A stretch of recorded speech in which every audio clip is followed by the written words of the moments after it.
understanding in the days and weeks to come, and one day find peace.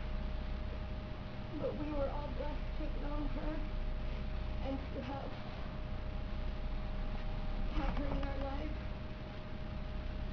There's been a fund that was set up by members of our families and friends back in Utah that people have been donating to, and we would like to thank all of you for your donations to that. We're hoping to be able to use that to bring Emilie back to Utah for her final resting place with her family there. And we want to thank all of you who made those donations. I will turn this to Robbie Parker.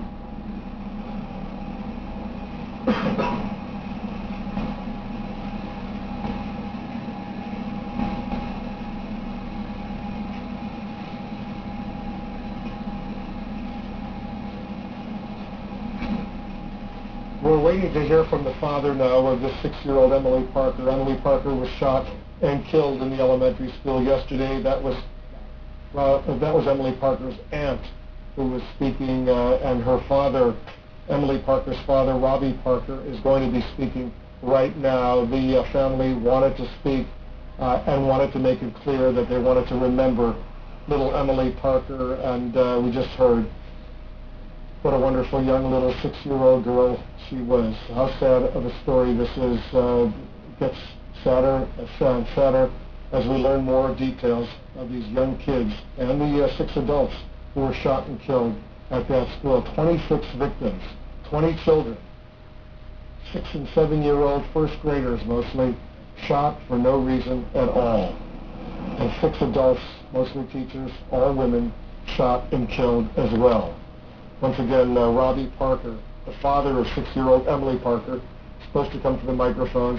I assume he's consoling his sister right now, and he will have the strength. This is the decision that the Parker family wanted to do. They wanted to come to the microphones. They wanted to speak about Emilie Parker, and that is something that we've seen now that presumably we'll see a little bit more people wanting to remember their loved ones and speaking out. It's not unusual in a situation like this. I remember at Virginia Tech when I went out there, parents, loved ones of slain young people wanted to remember their sons and their daughters, and as a result they spoke and made a statement. So we'll see if Robbie Parker, I assume he's going to come out to the microphones now and make a statement. Looks like the family is there and they're getting ready to come to the microphone, so we'll listen in. Okay.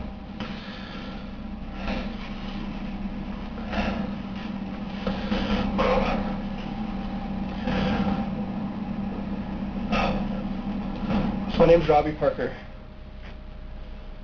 My family is one of the families that lost a child yesterday in the Sandy Hook Elementary School shootings here in Connecticut. I've been contacted by so many people and agencies wanting to know how we're doing, and I just thought that this might be the best way to share those feelings with everybody. First of all, I'd really like to offer our deepest condolences to all the families who were directly affected by this shooting. It's a horrific tragedy, and we want everybody to know that our hearts and our prayers go out to them. This includes the family of the shooter. I can't imagine how hard this experience must be for you. And I want you to know that our family and our love and our support goes out to you as well. At this time, our thanks go out to so many people, so many friends and family and complete strangers who we don't know, for all the love, condolences, and support that you've given to us. My daughter, Emilie, would be one of the first ones to be standing and giving her love and support to all those victims, because that's the type of person that she is. Not because of any parenting that my wife and I could have done, but because those are the gifts that were given to her by her Heavenly Father. As the deep pain begins to settle into our hearts, we find comfort reflecting on the incredible person that Emilie was and how many lives that she was able to touch in her short time here on earth. Emilie was bright, creative, and very loving.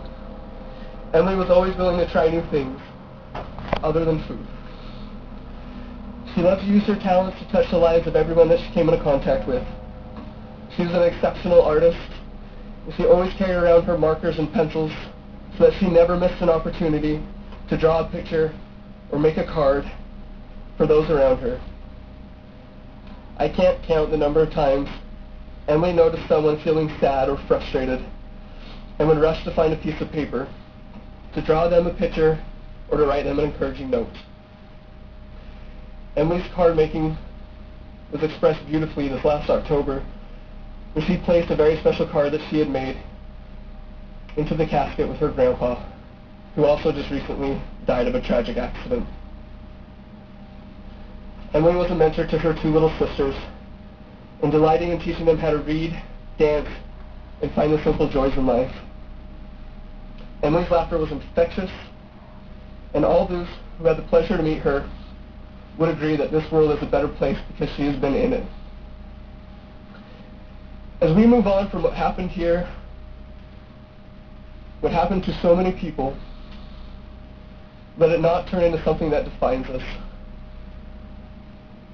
but something that inspires us to be better, to be more compassionate, and more humble people. Let us please keep the sentiments of love that we feel for our families and the compassion that we feel for others, even complete strangers, and keep them with us at all times, not just in times of sorrow and tragedy. And may we do this so that we can better all of our communities, in all of our cities, and all our states, so that we can make everyone, everywhere in this country, feel safe. Thank you. I'd be happy to answer any questions as long as I see them to be within reason.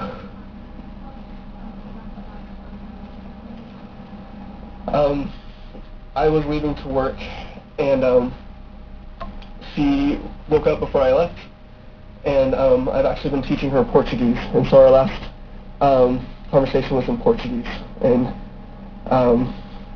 she told me good morning, and asked how I was doing, and I said that I was doing well. She said that she loved me, and I gave her a kiss, and I was out the door.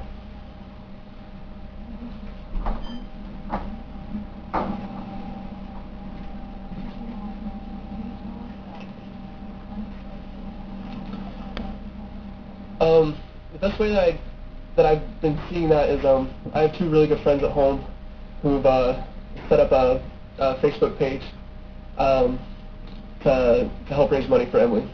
And when I've gotten on that and just seen the number of people who have commented and expressed their condolences, it's been quite overwhelming.